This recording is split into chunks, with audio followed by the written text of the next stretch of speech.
Hello aspirants, welcome to Rudra's learning platform.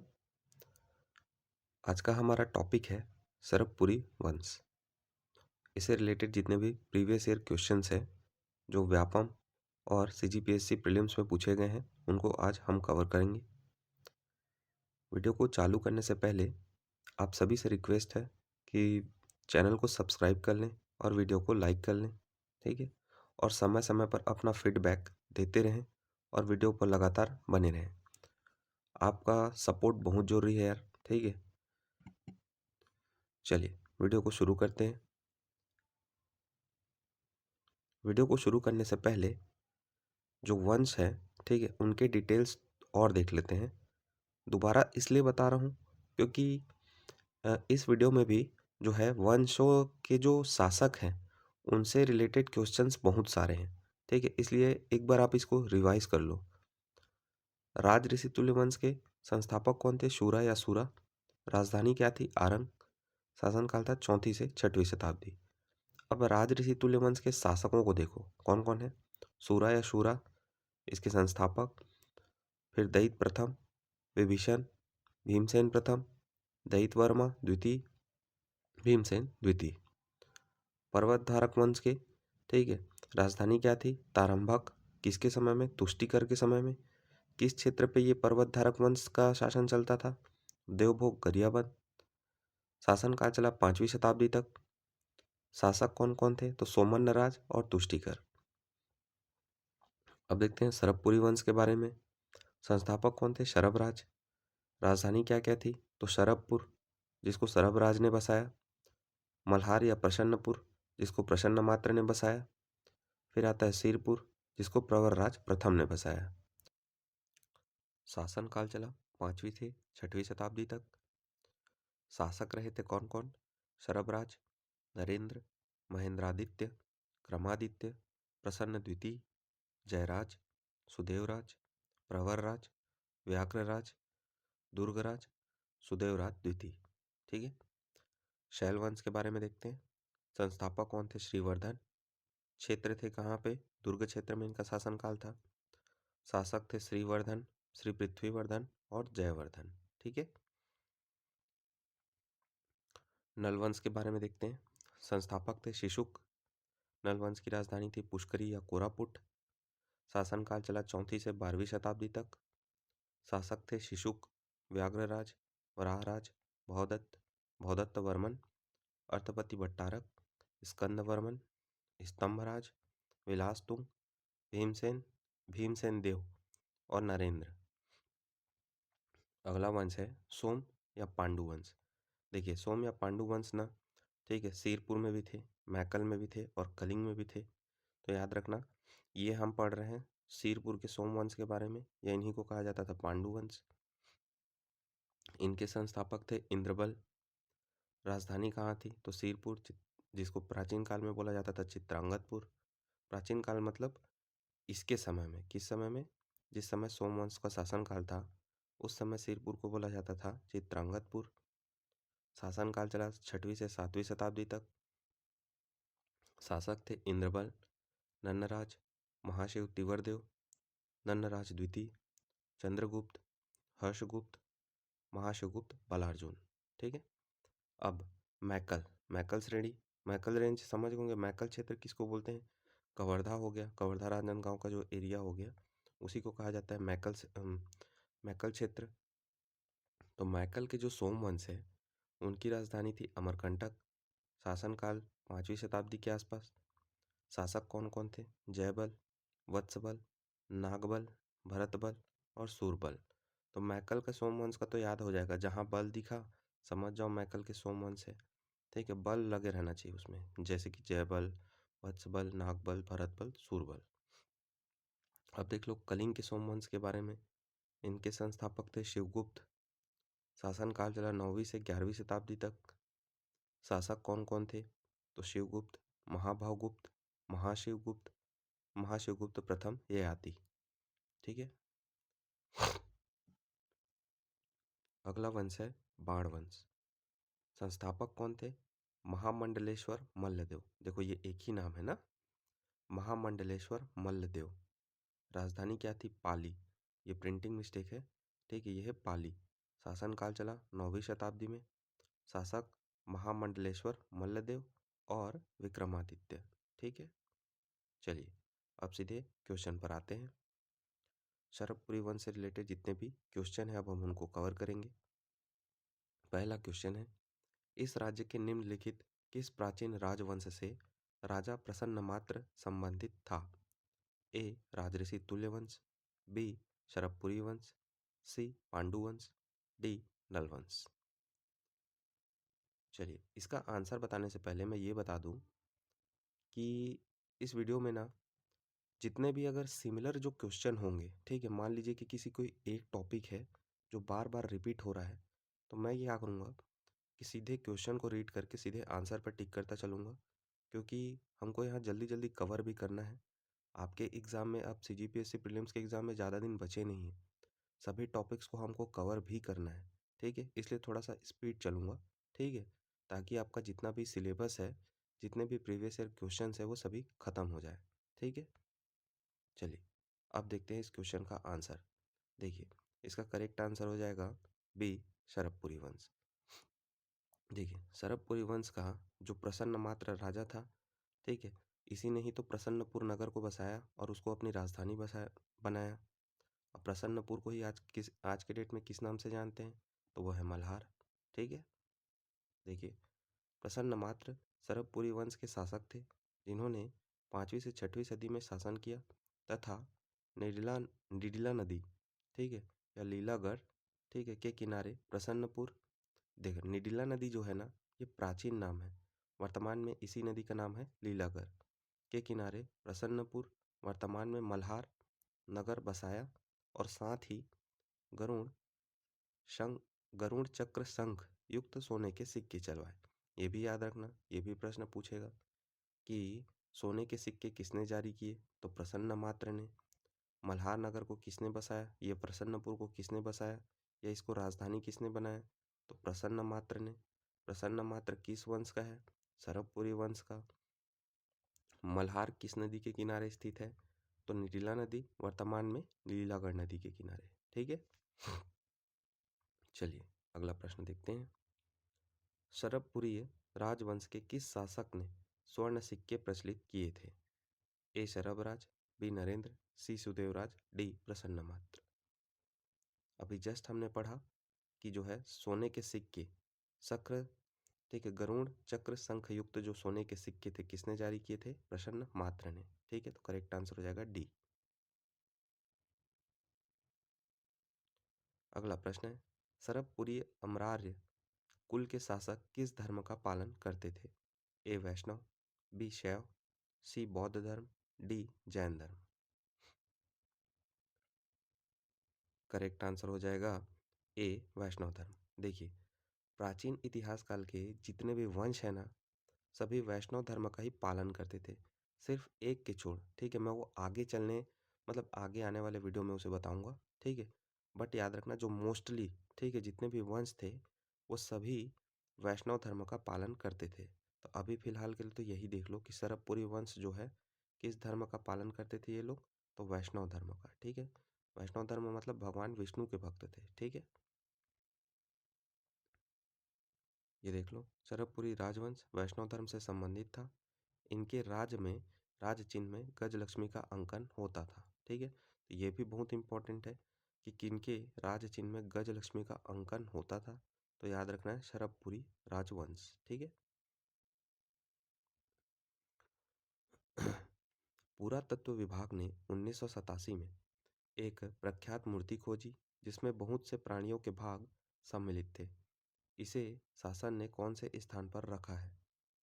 A Malhar, B Ratanpur, C Talagaon, D Sirpur, ई अन्य विकल्पों में से कोई नहीं। चलिए आंसर देखते हैं। करेक्ट आंसर हो जाएगा सी तालागांव। तालागांव में एक ऐसी मूर्ति मिली है जिसका शरीर विभिन्न 11 जीवों के अंगों से मिलकर बना है। इसे ही रुद्र शिव की प्रतिमा कहा जाता है। यह शरभपुरी वंश का कालीन मूर्ति माना जाता है। ठीक है, चलिए छत्तीसगढ़ के प्राचीन शरभपुरी वंश के शासकों की निम्नलिखित राजधानियां थी। ए प्रवरपुर, पहला प्रवरपुर, दूसरा शरभपुर, तीसरा सिरपुर, चौथा प्रसन्नपुर। आपको इन चारों के आधार पर सही उत्तर का चयन करना है। बताना है कि इन चारों में से कौन कौन शरभपुरी वंश की राजधानियां थीं। चलिए आंसर देखते हैं। मैंने आपको बताया कि सबसे पहले संस्थापक कौन था, शरभराज। उसी ने शरभपुर को बसाया और इसको अपनी सबसे पहली राजधानी बनाया। उसके बाद कौन आया, प्रसन्नपुर, ठीक है, जिसको प्रसन्न मात्र ने बसाया। सबसे लास्ट में आया सिरपुर, जिसको प्रवरराज ने बसाया। ठीक है, तो ऐसे ये तीनों जो है वो शरभपुरी वंश की राजधानियां बनी। ठीक है, ये प्रवरपुर नहीं होगा, तो ऑप्शन हो जाएगा 2, 3, 4। ठीक है, तो हमारा ऑप्शन बी जो है सही आंसर में हो जाएगा। ये देखिए, ठीक है, शरभपुर शरभराज, प्रसन्नपुर मल्हार प्रसन्नमात्र, सिरपुर को प्रवरराज प्रथम ने। ठीक है, ये देखिए, शरभपुरी वंश के संस्थापक शरभराज थे। इसका उल्लेख जो है भानुगुप्त के एरण अभिलेख में जो हम मिला था 510 ईस्वी, मतलब मिला था नहीं, ये 510 ईस्वी का अभिलेख है।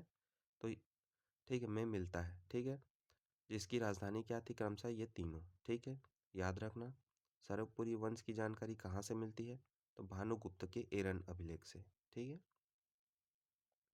अगला प्रश्न है, प्राचीन छत्तीसगढ़ के शरभपुरी शासक सुदेवराज ने अपने अधिकारी इंद्रबल राज को निम्नलिखित में से किस पद पर आसीन किया था।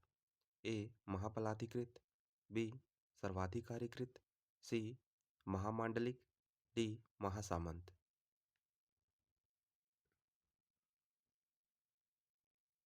करेक्ट आंसर हो जाएगा बी सर्वाधिकारीकृत। शरभपुरी वंशी शासक सुदेवराज ने अपने शासनकाल के दौरान इंद्रबल को अपना सर्वाधिकारीकर्ता के रूप में नियुक्त किया था। ठीक है, अगला प्रश्न है, छत्तीसगढ़ में प्राचीन काल में शासन करने वाले शरभपुरी राजवंश का राजधर्म निम्नलिखित में से क्या था। ठीक है, तो मैंने बताया कि शरभपुरी राजवंश का राजधर्म क्या था, वैष्णव धर्म को मानने वाले थे। विष्णु जी के धर्म, मतलब विष्णु जी के भक्त थे। ठीक है, और अब विष्णु जी के भक्त थे तो इनके सिक्के, मतलब इनकी जो, ठीक है, राज चिन्ह में क्या होंगी, तो लक्ष्मी जी होंगी, तो गजलक्ष्मी। ठीक है, इनका राज चिन्ह में गजलक्ष्मी का अंकन होता था। ठीक है, तो क्या हो गया शरभपुरी राजवंश का राजधर्म, बी वैष्णव। रिपीटेड क्वेश्चन में मैं फास्ट चलूंगा। ठीक है, शरभपुरी ताम्रपत्र पर क्या नहीं होता था। ए ताम्रपत्र जारी करने की तिथि, बी ताम्रपत्र जारी करने का स्थान, सी ताम्रपत्र के लेखक व उत्कीर्णक का नाम, डी ताम्रपत्र पर चित्र। देखिए, चलिए आंसर देखते हैं। इसमें ना जो है चित्र वित्र नहीं छपता था, वो लोग छापते थे ताम्रपत्र जारी करने की तिथि, वर्ष कि किस वर्ष जारी हुआ। ठीक है, उसका स्थान कि कहाँ पर वह ताम्रपत्र बनाया गया, मतलब जारी किया गया, ताम्रपत्र के लेखक और उसके उत्कीर्णक का नाम। ठीक है, ये दोनों भी लिखा जाता था, लेकिन चित्र वित्र नहीं बनाया जाता था। ठीक है, तो याद रखना है ए बी सी सही हो जाएगा। क्वेश्चन में पूछा है क्या नहीं होता था, तो करेक्ट आंसर हो जाएगा डी। देखिए, किसी भी क्वेश्चन में ना क्या होता है, पूछा क्या है, कि क्या नहीं है पूछा है, कि क्या है पूछा है, इस पे ना विशेष ध्यान रखें। ठीक है, कई बार एग्जाम में हड़बड़ी में ना हम ना ये नहीं होता है शब्द भूल जाते हैं। ठीक है, तो ऐसे क्वेश्चन मतलब ध्यान से बारीकी से क्वेश्चन को पढ़ना। अब चलिए, दो सूची दी गई है, एक साइड दिया गया है वंश, एक साइड दिया गया है शासक। ठीक है, आपको, ठीक है, सूची अ से सूची ब को सही ढंग से मैच करके सही उत्तर का चयन करना है। चलिए आंसर देखते हैं। भवदत्त वर्मन जो है वह नलवंश का शासक था। ठीक है, प्रसन्न मात्र हमने अभी पढ़ा कि प्रसन्नपुर बसाया किस वंश से था, शरभपुरी वंश से। अब महाशिवगुप्त को देख लो, महाशिवगुप्त हो जाएगा, महाशिवगुप्त जो है वह पांडु वंश का था। उसके बाद सिंहराज देख लो, सिंहराज जो है सोमवंश का था। कहाँ के सोमवंश? कांकेर के सोमवंश का था। ठीक है, तो ऐसे शासक याद रखना है। फिर से बता देता हूँ। भवदत्त वर्मन नलवंश का शासक था। प्रसन्न मात्र शरभपुरी वंश का शासक था। महाशिव गुप्त, ठीक है, महाशिव गुप्त जो है पांडु वंश का शासक था। सिंहराज वो है सोमवंश, कांकेर के सोमवंश का शासक था। ठीक है, तो हमारा करेक्ट आंसर हो जाएगा सी।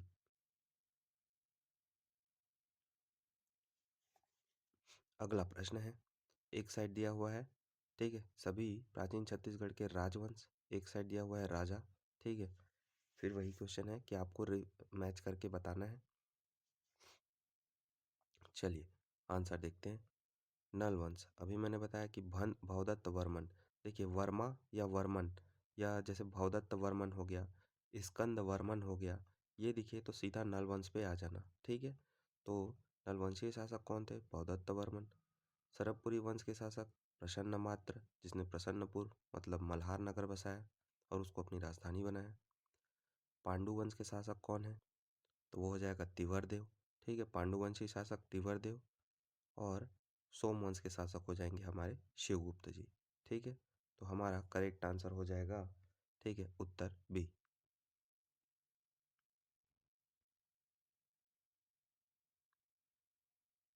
चलिए अब ना लाइन से ना ऐसे ही संस्थापकों के सॉरी ऐसे ही शासकों मतलब वंश और शासक के क्वेश्चंस है। ठीक है, तो आपसे रिक्वेस्ट है कि सिमिलर क्वेश्चन है, आपको जो स्टार्टिंग में जितने भी वंश के बारे में शासक जो मैंने बताया था उसको ध्यान से पढ़िए। ठीक है, और इन क्वेश्चंस को बनाइए। ठीक है, अब मैं इन क्वेश्चंस को स्किप करता हुआ चलूँगा।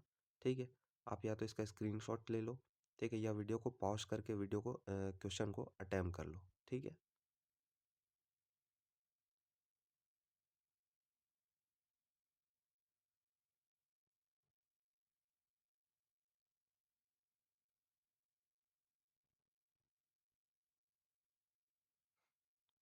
देखिए बार बार ये क्वेश्चन आप विशेष रूप से जितने भी शासक है ना बहुत अच्छे से याद कीजिए, क्योंकि बहुत बार ये क्वेश्चन कूट में पूछा गया है, खास करके सीजीपीएससी के एग्जाम्स में। ठीक है, देखिए ये तो व्यापम में भी आया हुआ है। ठीक है, तो आप ये बहुत इंपॉर्टेंट टॉपिक है, समझिए। जितने भी मैंने आपको बोला था कि जितने भी वंश और शासक और उनके बारे में डिटेल जो बताया, उनको एक A4 साइज के पेपर में लिख लीजिए और उनको याद कर लीजिए। ठीक है, क्योंकि बहुत इंपॉर्टेंट टॉपिक है, बार बार रिपीट होता है। ठीक है, चलिए अगला क्वेश्चन देखते हैं। मनियारी नदी के तट पर स्थित चर्चित पर्यटन स्थल जहाँ से रुद्र शिव की मूर्ति मिली है वह है? A Bhoramdev, B Chaiturgarh, C Talagaon, D Kabirdham.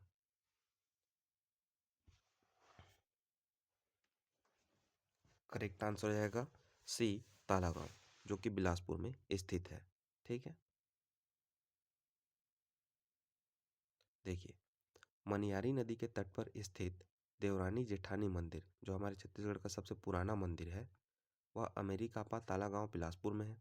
यहाँ रुद्र शिव की प्रतिमा मिली है, जिसका निर्माण 11 जीवों की आकृति से किया गया है। देवरानी जेठानी मंदिर भगवान शिव को समर्पित है, ये भी याद कर लो। देवरानी जेठानी ऐसे देख के ये मत सोच लेना कि माता रानी का मंदिर है। ठीक है, देवरानी जेठानी मंदिर जो है वह भगवान शिव को समर्पित है। ठीक है, देवरानी जेठानी मंदिर 5वीं 6वीं शताब्दी में सरभपुरी रानियों के द्वारा बनवाया गया था। यह छत्तीसगढ़ का सबसे प्राचीन मंदिर है, जो नागर शैली लाल ईंट से, ठीक है, बना हुआ है।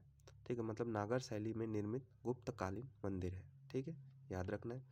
ये भी पूछ सकता है कि देवरानी जेठानी मंदिर किस शैली में बना है, तो नागर शैली में बना है और लाल ईंटों से बना है। ठीक है,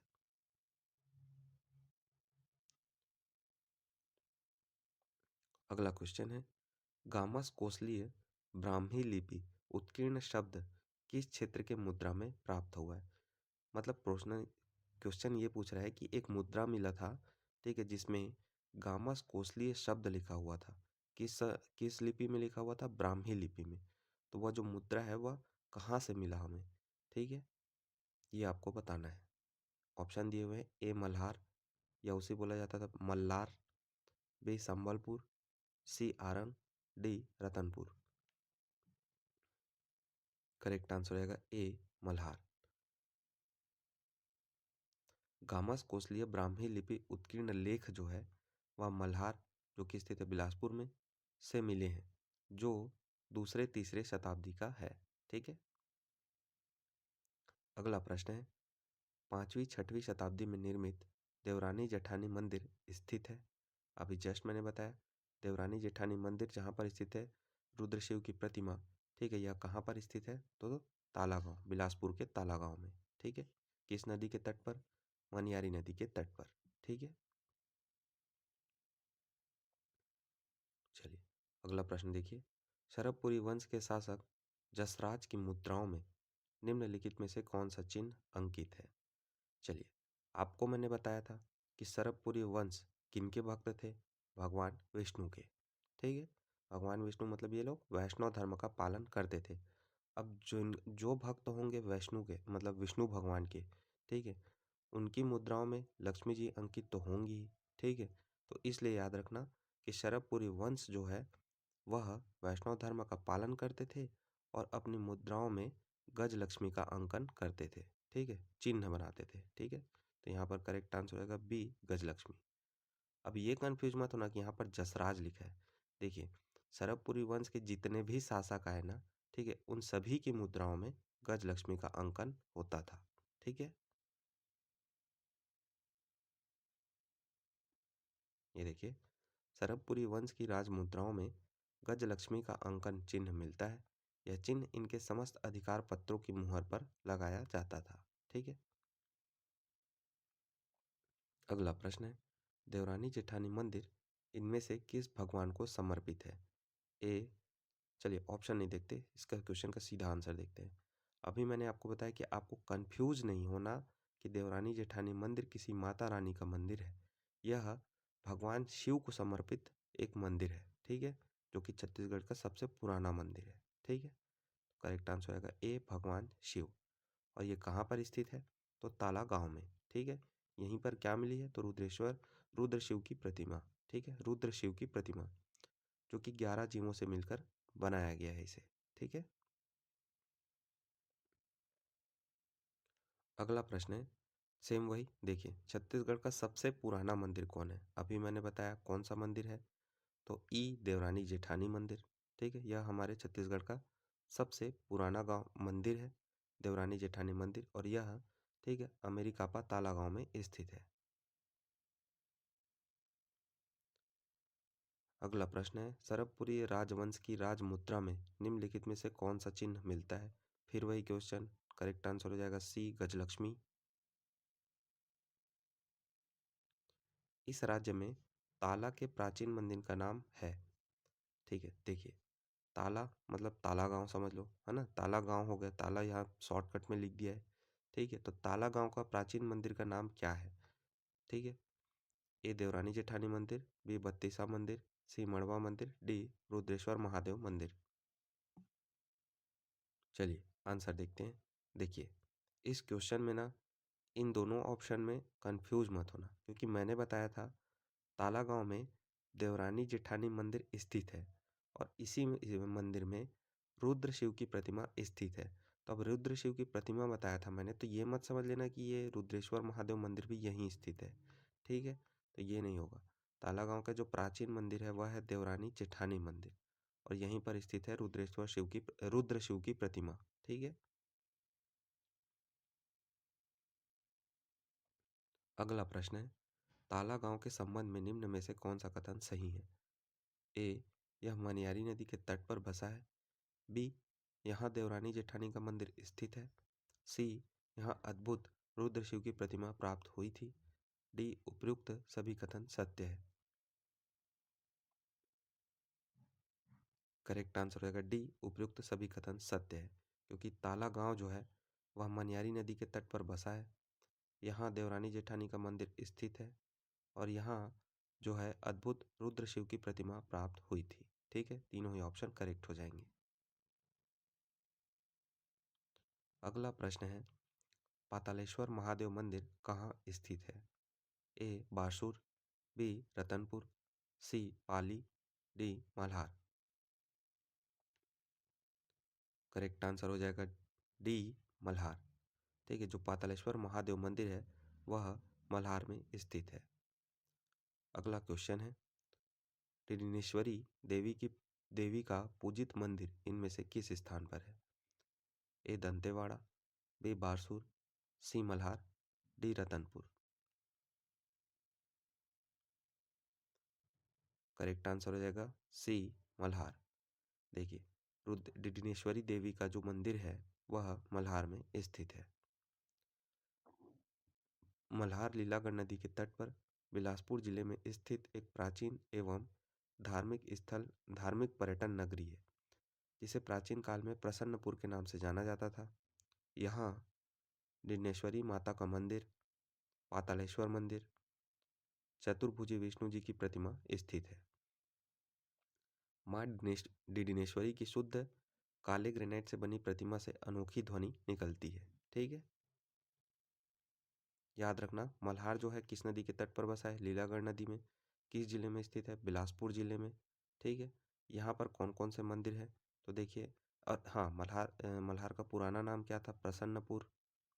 यहाँ जो है डिनेश्वरी माता का मंदिर, पातालेश्वर मंदिर, चतुर्भुजी विष्णु जी की प्रतिमा स्थित है। ठीक है, इन पॉइंट्स को अच्छे से याद रखना। फिर से सेम क्वेश्चन है, पातालेश्वर मंदिर कहाँ पर स्थित है? अभी जस्ट मैंने बताया कहाँ पर स्थित है, मल्हार में। और मल्हार किस जिले में स्थित है? बिलासपुर में। तो हमारा करेक्ट आंसर हो जाएगा बी, बिलासपुर। मल्हार के लिए निम्नलिखित तथ्यों पर विचार कीजिए। पहला, यहाँ पूरा तात्विक सामग्रियों का विशाल भंडार है। दूसरा, यह स्थान अरपा, लीलागढ़ और शिवनाथ नदियों के द्वारा घिरा है। दिए गए तथ्यों में से कौन से तथ्य सही हैं?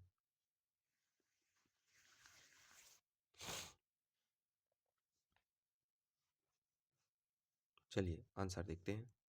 यहाँ पर 1 और 2 दोनों ही कथन सही हो जाएंगे, क्योंकि जो मल्हार है वहाँ पर आपको मैंने बताया जैसे अभी, यहाँ पर ढेर सारे पुरातात्विक सामग्री मिले हैं। ठीक है, तो यह करेक्ट हो जाएगा। दूसरा, यह स्थान अरपा, लीलागढ़ और शिवनाथ नदियों के द्वारा घिरा हुआ है। यह भी बिल्कुल सही आंसर हो जाएगा। ठीक है, क्योंकि एक साइड से देखो, मल्हार जो है किस नदी के तट पर स्थित है? लीलागढ़। और उसी के आसपास है अरपा और शिवनाथ, मतलब ये तीनों नदियों के द्वारा यह घिरा हुआ है। ठीक है, तो ये करेक्ट आंसर हो जाएगा। ठीक है,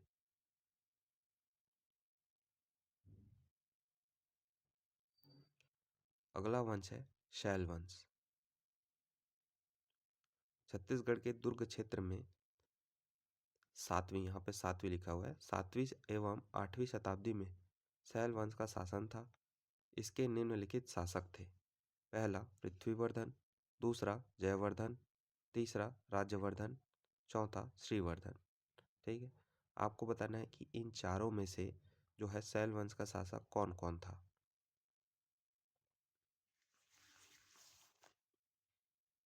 करेक्ट आंसर हो जाएगा सी। देखिए, पृथ्वीवर्धन, जयवर्धन एवं श्रीवर्धन, ठीक है, ये तीनों शैल वंश के शासक थे। ठीक है, और जो शैल वंश है वह दुर्ग क्षेत्र का मतलब वंश था। ठीक है, ये देखिए शैल वंश के बारे में थोड़ी सी जानकारी कि इनका शासनकाल चला 7वीं से 8वीं शताब्दी तक। वंश ये बेसिकली सूर्यवंशी थे। ठीक है, और इनका क्षेत्र था दुर्ग क्षेत्र। जानकारी कहाँ से मिलती है? तो दुर्ग और बालाघाट के सरहदी ग्राम में जो रघोली से ताम्रपत्र मिला है वहाँ से। देखिए, ये याद कर लेना, रघोली ताम्रपत्र से हमें, ठीक है, किस वंश की जानकारी मिलती है? तो ये होगा शैल वंश। ठीक है, फिर से बोलता हूँ, रघोली ताम्रपत्र से हमें किस वंश की जानकारी मिलती है? तो शैल वंश की। ठीक है, अब प्रमुख शासक देख लीजिए कौन कौन थे। तो श्रीवर्धन जो है वो शैल वंश का संस्थापक था। इसके अलावा श्री पृथ्वीवर्धन, जयवर्धन, श्रीवर्धन द्वितीय और जयवर्धन द्वितीय। ठीक है, इन्होंने क्या क्या निर्माण कार्य किया? तो देखिए, श्रीवर्धन ने एक सूर्य मंदिर का निर्माण करवाया था। ठीक है, और शैल वंश जो है वह समकालीन था किसके? सरबपुरी वंश का।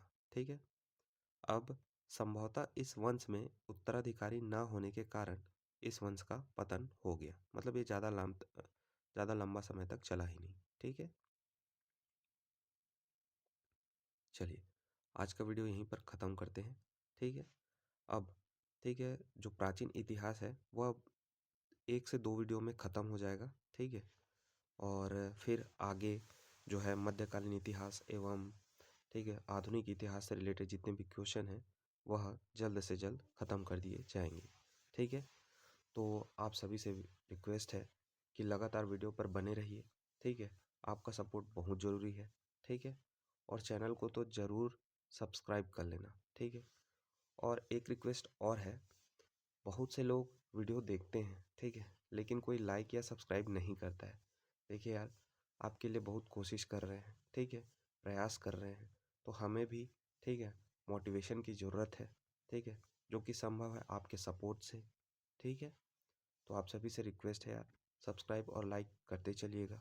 ठीक है, ठीक है, चलिए, thank you for watching. Bye bye, मिलते हैं नेक्स्ट वीडियो में।